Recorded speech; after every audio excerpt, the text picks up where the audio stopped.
Olá, eu sou Adriano Moneta e este é o programa Segurança Pública em Debate, uma realização do Sindicato dos Delegados de Polícia do Estado de São Paulo, da Associação dos Delegados de Polícia do Estado de São Paulo, do Sindicato dos Delegados de Polícia Federal do Estado de São Paulo e da Associação Nacional dos Delegados de Polícia Federal. Tudo isso com o apoio da ACESP, a Associação dos Canais Comunitários do Estado de São Paulo. No programa de hoje, nós vamos conversar a respeito das políticas públicas de segurança pública. E para conversar a respeito desse tema, o nosso convidado é o Dr. Yuri Sarrioni, advogado especialista em direito penal. Ao lado dele, como nossa anfitriã da semana, está a doutora Raquel Kobashi Galinatti, presidente do Sindipesp, a quem agora eu passo a palavra para dar as boas-vindas ao nosso convidado. Doutora Raquel. Doutor Yuri, é uma grande satisfação e honra tê-lo aqui para batermos um papo sobre segurança pública, sobre política de segurança pública, e tenho certeza que quem está nos assistindo aprenderá muito com as suas explanações. Doutor Yuri, para a gente começar aqui o nosso bate-papo, queria perguntar ao senhor o seguinte, uma coisa bem básica, para a gente ambientar o telespectador nessa discussão que teremos. Política pública de segurança pública. O que é? O que temos? O que precisaríamos ter? Vamos dar um panorama para o pessoal? Bom, em primeiro lugar, eu gostaria de agradecer esse convite para dividir com a doutora Raquel, com o Adriano, alguns temas de segurança pública. Eu acho que a gente tem que começar contextualizando, dizendo que para que existe o Estado? Né? Se a gente for voltar a séculos atrás, a ideia é de que o homem como um ser gregário, ou seja, o homem que vive em grupo, ele chega a um determinado momento em que ele acaba alçando conflitos com seus semelhantes e precisa de alguém não só para arbitrar, mas também para impedir o arbítrio. Ou seja, a lei do mais forte vale para a natureza selvagem, mas não para a natureza humana. Então, para isso existe um Estado que é a expressão do conjunto da sociedade e esse grupo, né, essa sociedade, ela deposita no Estado aquilo que ela deseja que tenha para si. Então, assim como a gente pensa numa empresa em que existem vários sócios, em que todo mundo tem que contribuir um pouquinho para a empresa funcionar, para ela ter um ambiente legal, para ela ter um departamento de recursos humanos estruturados e tudo mais, assim funciona com o Estado, com educação, com saúde pública, com segurança. E o que é a segurança como política pública? É a certeza de que o Estado vai garantir que um cidadão não vai fazer mal a outro cidadão. Então, nessa lógica, já que você citou o Leviatã, do homem como o lobo do homem, que o Thomas Hobbes colocou, o Estado é justamente aquela pessoa que, se você tem um lobo, você vai tomar medidas para que aquele lobo não machuque alguém e, eventualmente, esse lobo sofra remédios para que ele deixe de ser um lobo. Doutor Yuri, você citou os direitos sociais, saúde, educação, segurança pública. O que acontece quando o Estado, quando o governo, ele não olha e não cuida da segurança pública, que é o pilar dos direitos sociais? O que acontece com aquele Estado? Bom, o problema é que, assim como eu dei um exemplo mais romântico, né, do que seria o Estado, a verdade é que a sociedade ela acaba se desorganizando e se ordenando com muitas desigualdades. Muitos Estados falham em conseguir garantir um mínimo existencial, ou seja, para que as pessoas tenham um mínimo de serviços básicos, para que elas possam viver e ter seus projetos de vida. Então, tem pessoas que querem trabalhar mais porque querem enriquecer, tem pessoas que querem buscar felicidade, mas a verdade é que nenhuma delas tem que ficar sem escola, sem passar fome. A partir do momento em que você cria essa desigualdade tão abissal e, ao mesmo tempo, você coloca essas pessoas desiguais em situação de vulnerabilidade, isso acaba despertando um outro instinto, ou seja, eu estou numa situação em que eu não tenho nada a perder e estou numa situação em que eu me vejo explorado por aquele grupo que está indo bem, aquele grupo que, por acaso, tem um apoio e muitas vezes se confunde com o próprio Estado. Então, isso gera um sentimento de que, bom, então eu também posso adotar procedimentos que não são do Estado, já que, na verdade, ninguém respeita, o Estado não olha para mim, ninguém se preocupa comigo, então eu vou acabar tendo comportamentos antissociais que se materializam em atos de violência urbana. Perfeito. Doutor, eu queria voltar só na primeira questão, mas derivando dessa segunda resposta que o senhor deu, para o pessoal entender, então a política pública de segurança ela seria mais ou menos a maneira pela qual o governo de então, ou o Estado, delimita como ele vai tratar esse assunto. Seria mais ou menos por aí, grossíssimo modo? Não, exatamente. A ideia de você ter uma política significa não só controle, seria, de maneira geral, controle dos índices de criminalidade. Então, como é que você faz esse controle? Bom, você pode, se a gente for fazer referência à própria Constituição, se valer das polícias que fazem patrulhamento ostensivo, como, por exemplo, a Polícia Militar. Se você tiver que investigar casos criminosos que já aconteceram, a própria Polícia Civil, a Polícia Federal, investigando o crime. E o Estado, então, ele exerce o seu poder de polícia, o poder violento, para que, de um lado, o crime não aconteça. Se ele acontecer, que ele seja investigado, aí vem o outro braço do Estado, que é a Justiça, para que ele possa punir o responsável. Mas é claro que quando a gente pensa em política, a gente tem que ser um pouco mais abrangente. A gente tem que pensar na causa do crime. E se comprovadamente fatores sociais influenciam a prática do crime, é importante também atacar esses fatores. Então, nunca você vai ver uma política criminal dissociada de uma política social. E não só social, às vezes meras questões urbanas, porque o crime muitas vezes está relacionado a situações de oportunidade. Existem estudos que mostram que cidades bem iluminadas tendem a ter menos crimes. Lugares em que você tem, por exemplo, estações de trem, na Europa e em outros grandes países em que eram constantemente depredados, chegou-se à conclusão de que se eu colocasse espelho, as pessoas perdiam mais tempo se olhando no espelho do que destruindo o patrimônio público. Então, isso tudo é política de segurança pública. Você pensar também como ocupar a mente das pessoas para que elas não pratiquem comportamentos antissociais. Perfeito, doutor Yuri. Você chegou exatamente onde nós gostaríamos de explorar o assunto. Política de segurança não é facultar aquele governante de plantão, aquele plantonista do governo, que foi eleito pelo povo, e investir ou não em segurança pública. Isso é basilar. Investir em segurança pública é uma obrigação.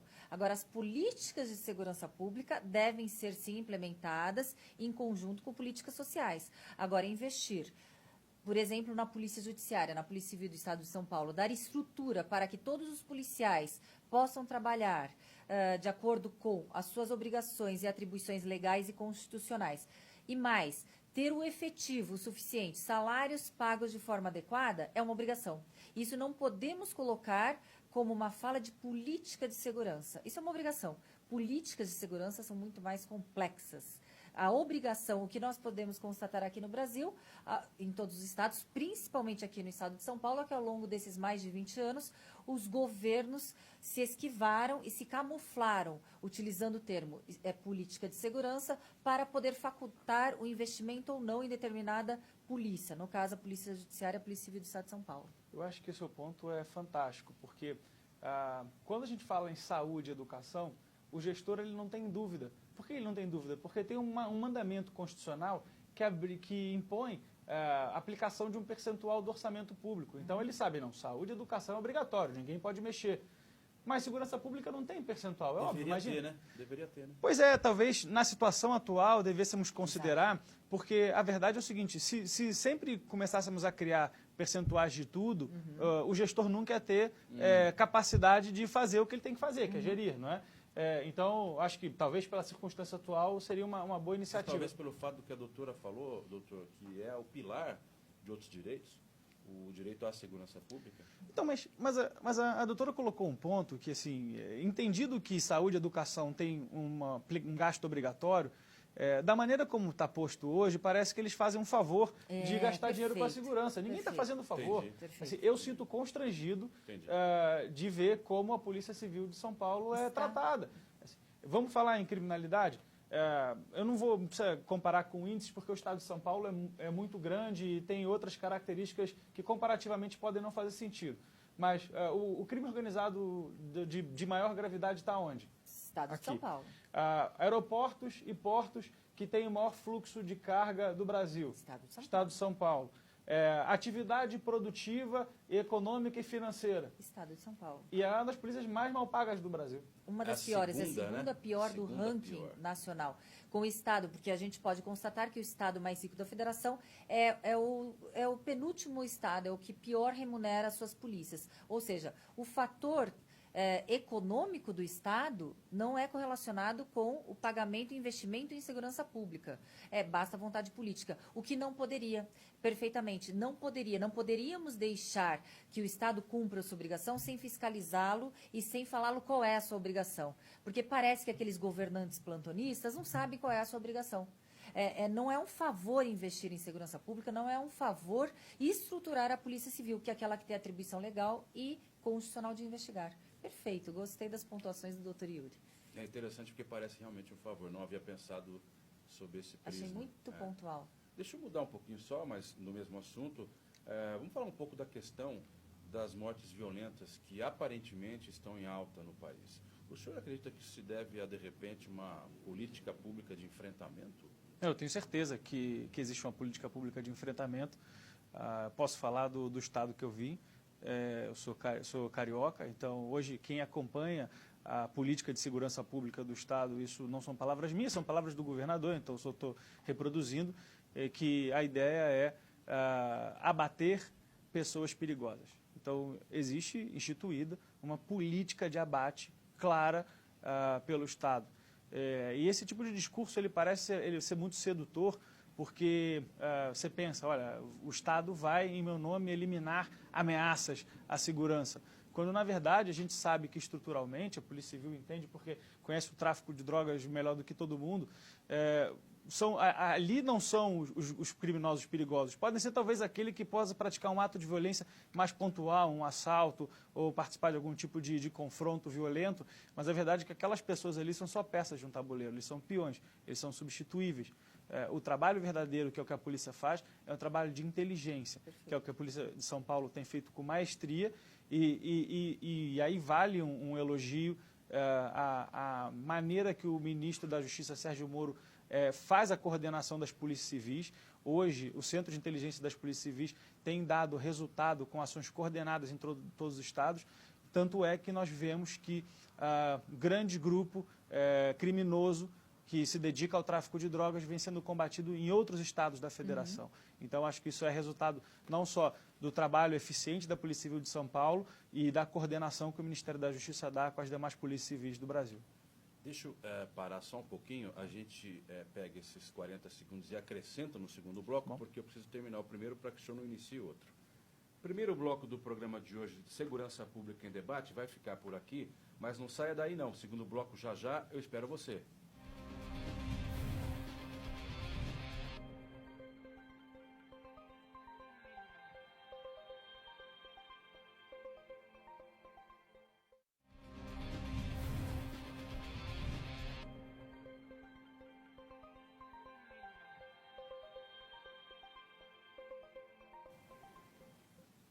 Segurança Pública em Debate, segundo bloco do programa de hoje, que estamos falando a respeito das políticas públicas de segurança pública. Eu vou reapresentar o nosso convidado de hoje, que é o doutor Yuri Sarrioni. Ele é advogado especialista em direito penal. Também vou reapresentar a doutora Raquel Kobashi Galinatti, nossa anfitriã da semana, presidente do Sindipesp. O senhor acredita que... O senhor disse que sim, que há uma política clara de enfrentamento no estado de onde o senhor vem. Mas o senhor acredita que essa política seja não só do Rio, mas em nível nacional? Eu acredito, e não só uma política de enfrentamento, eu acho que nós estamos vivenciando uma espécie de convulsão social. Se a gente for olhar na perspectiva dos dados de violência divulgados pelo Fórum Brasileiro de Segurança Pública, a gente chega a situações bastante curiosas. Primeiro, que 10% das mortes em confronto no país são causadas por policiais. Não estou dizendo que necessariamente são todas mortes criminosas, a gente está falando de muitos casos colaterais, mas é um dado infeliz que a gente não gostaria de ter. A Polícia Militar, já li sobre isso recentemente, inclusive, diz que quase a esmagadora maioria das mortes em confronto foram causadas porque o criminoso reagiu. O senhor concorda com isso? Eu acredito que isso seja verdade. Embora, nesse ponto, a gente possa pontuar um equívoco do proposta do pacote anticrime do ministro Sérgio Moro, que quer antecipar esse momento de combate que o policial vai agir. Só se o telespectador não tiver ciente, atualizado, quando o agressor ataca o policial tem direito de revidar. Se o policial vê uma situação de risco, ele tem que abordar, anunciar, dar a chance do marginal se entregar e caso ele empreenda uma ação hostil, ele tem que reagir. Isso é legítima defesa. O ministro Moro quer justamente legalizar o abate, ou seja, o policial vê a situação, identifica a possibilidade de confronto e já age de forma letal. Mas hoje já temos a legítima defesa. Eu acho que é um bis in idem o que o Sérgio Moro, o que o ministro coloca no pacote, até porque, obviamente, esses trâmites do real, quando você está em combate real, você não consegue dar uma nomenclatura. Se você reagiu é porque você tinha uma legítima defesa, aquele ataque injusto daquele criminoso. Então, para você concatenar ou separar esses atos é muito difícil na prática. O problema é que o projeto dá a possibilidade do policial antever a situação de conflito e já agir. Então, não há nenhum tipo de reação, nenhum tipo de situação prévia, de comportamento prévio daquele Mas é que já agressor. ocorre isso na prática. Na prática, quando os marginais são abordados, existe uma abordagem daquele marginal. Na prática, isso já ocorre. Já é uma legítima defesa, já é um exercício regular do direito do policial poder abordar ou poder já tomar algumas medidas antes mesmo do perigo estar instalado. O problema é quando essa medida é o uso da força letal. Então, Assim, essa que é a receita. Por exemplo, aquela figura que o próprio Witzel colocou como o sujeito ali na favela ou na comunidade segurando um fuzil. Sniper. Já, É isso. É essa situação que me preocupa. É o direito penal do inimigo sendo instalado diretamente no Estado Democrático do Direito. Isso é política de extermínio, a gente tem que falar a palavra correta. Não que eu acho que o Estado não tem que tomar medidas, mas assim, não pode ser feito dessa maneira. Isso é uma política de extermínio. Claro, porque você não é 007 que você tem licença para matar. O Estado, a ideia do Estado não é o que estava falando no começo, não era preservar a vida do cidadão. E às vezes você tem que preservar a pessoa dela mesma, não é? Então, assim, se você tem uma pessoa que passou a se envolver com o crime, não significa que essa pessoa ela tem que ser eliminada da sociedade. A pessoa ela tem que ser recuperada. E não dá para dizer que só existem casos perdidos, porque existem uma série de iniciativas que efetivamente conseguem fazer com que as pessoas revertam aquela situação, que na verdade é a situação do ambiente em que ela nasceu, muitas vezes.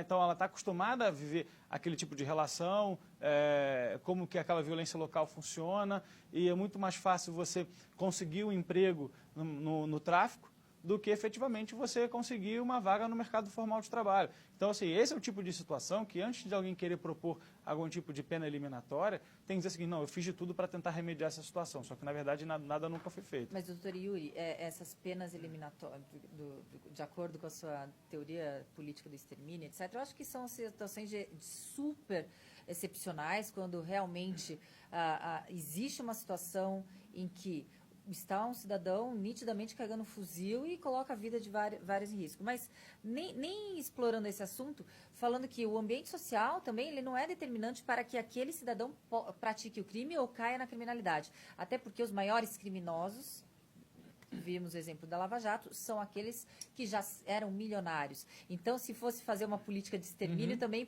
poderíamos fazer uma política de extermínio daqueles que roubam e muito. Né? Já eliminarmos esses grandes criminosos que roubam todo um povo, uma população, um governo e etc. Mas você sabe que são duas perspectivas que a criminologia abordou de maneira diferente. Né? Para aquela pessoa que pratica esse tipo de crime... vamos falar o crime que está relacionado à pobreza. A criminologia sempre reconheceu um déficit de socialização, ou seja, aquela pessoa que não teve oportunidade e praticou o crime, como a gente já comentou. Mas esse do colarinho branco, que já teve todas as oportunidades, ele não tem um déficit de socialização, porque ele estudou fora, nas melhores faculdades, sempre teve família rica, mas ele teve uma socialização diferenciada. Por quê? Porque o meio em que ele foi criado sempre privilegiou e preservou esse tipo de comportamento.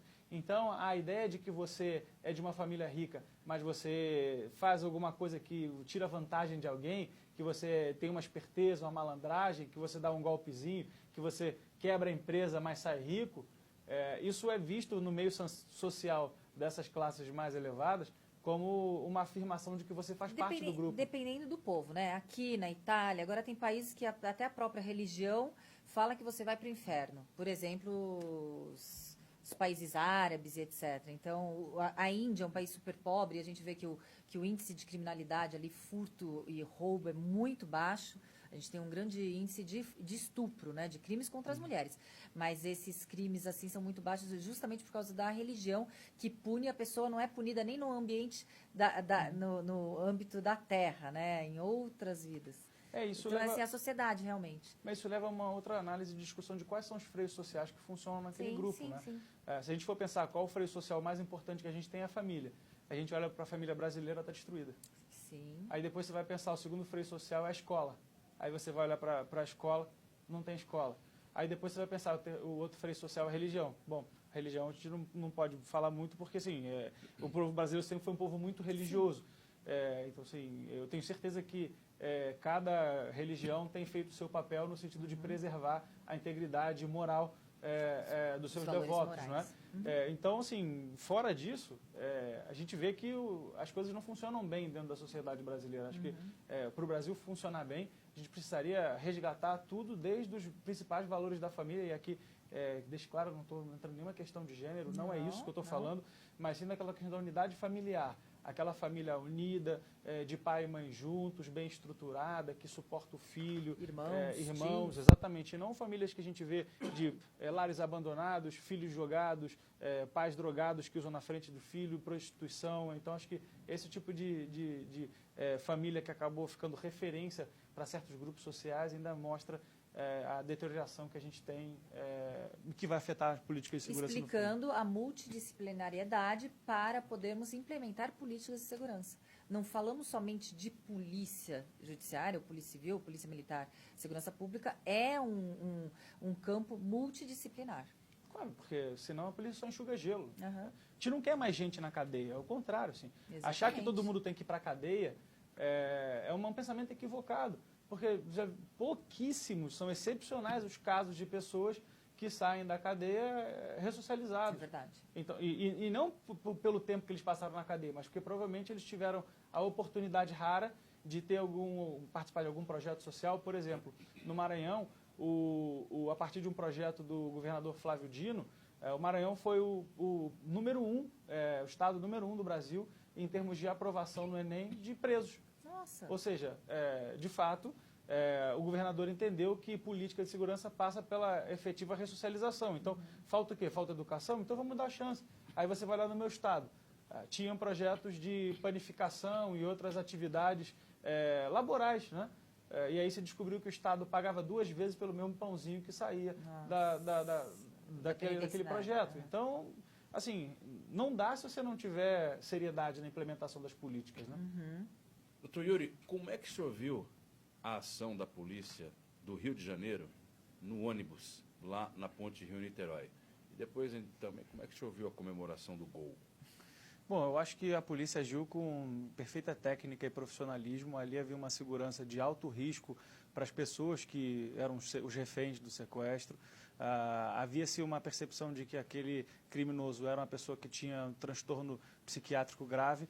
Então não me parecia, ia matar todo mundo. Não me parecia haver nenhuma solução que não aquela que é uma solução que lamentamos. Tanto é que no final a mãe daquele rapaz foi se consolar com o pai de um dos reféns, mostrando que existe ainda um espírito de solidariedade. Agora, o comentário do gol eu prefiro não comentar. Doutor Yuri, e é um exemplo claro de que o governo não interferiu na atividade de polícia, não houve uma ingerência como houve no ônibus 174, que foi uma catástrofe.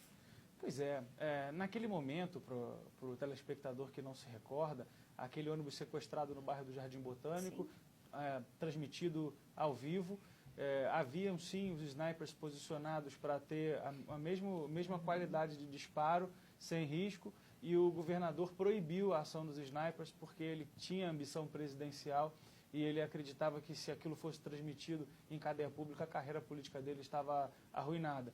A polícia, então, acabou partindo para uma abordagem para invadir o ônibus e aí, infelizmente, por uma intercorrência, o próprio marginal disparou e matou aquela professora Geise.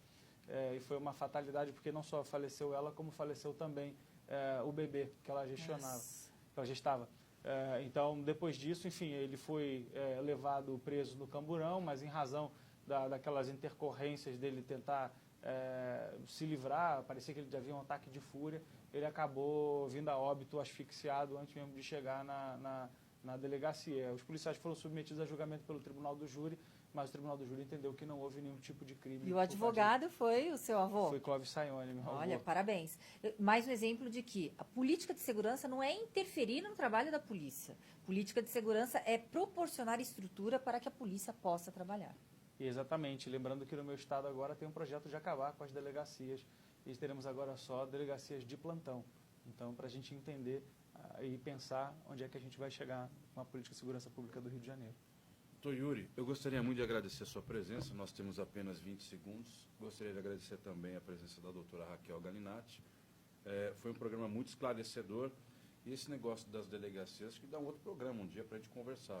Dá, até porque eu sou a favor de acabar com as delegacias, assim como tem na Polícia Federal. Nosso trabalho é por trás dos bastidores. Próximo programa, doutora, podemos Com certeza, fazer? já vamos convidar o doutor Yuri. Obrigado. Que são dois contrapontos aqui. Exatamente, muito bons, aliás.